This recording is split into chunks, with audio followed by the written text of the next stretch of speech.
You're now watching Showbiz Now, your daily showbiz update.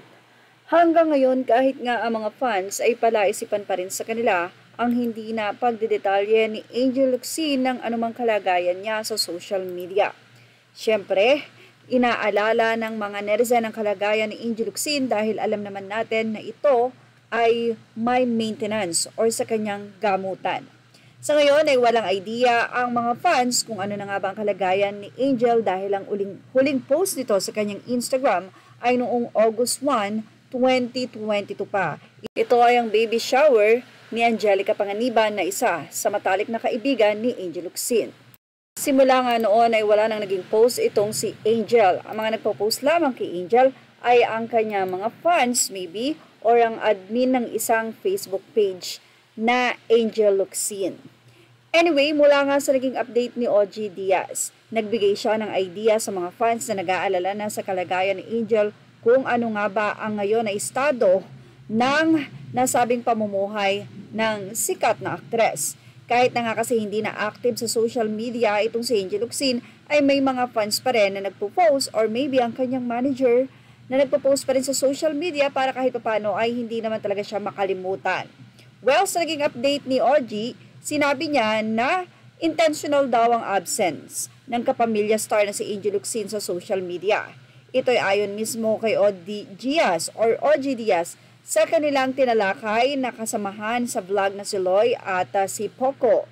Sa naging vlog nito, ang matagal nang nananahimik na si Mrs. Arce matapos ang halalan noong 2022 at hanggang sa kasalukuyan. Ang dami na raw kasing naghahanap kay Angel dahil wala na nga itong paramdam sa kanyang mga social media platforms. Kung may mga nagpo-post man, ito ay puro throwback photos niya at malamang ay hindi naman daw nga si Angel ang gumagawa nito.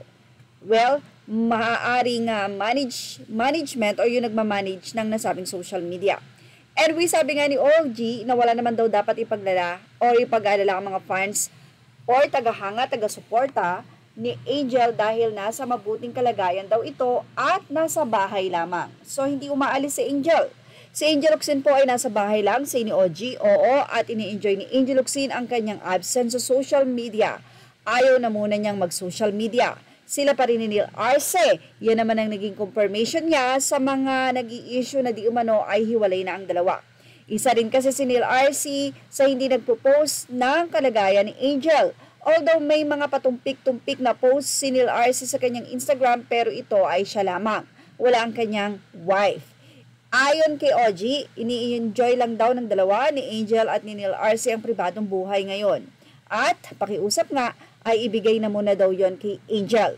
Wala namang nasabi itong si OG Diaz kung na-interview ba niya si Angel or ito ay mula sa source. Ang tanong ay kailan kaya lalabas si Angel Locsin? Wala rin silang nasabi. Kung makikita ba itong si Angel Locsin sa darating daw na ball ng ABS-CBN? Or kung wala man doon si Angel, ay makikita kaya siya sa inaabangan na kasala ng isa sa kanyang matalik na kaibigan na si Bea Alonso sa fiancé nitong si Dominic Roque? Well, abangan natin yan. At yan ang ating Showbiz Now update. Images are all credit to the rightful owners and thank you for watching Showbiz Now.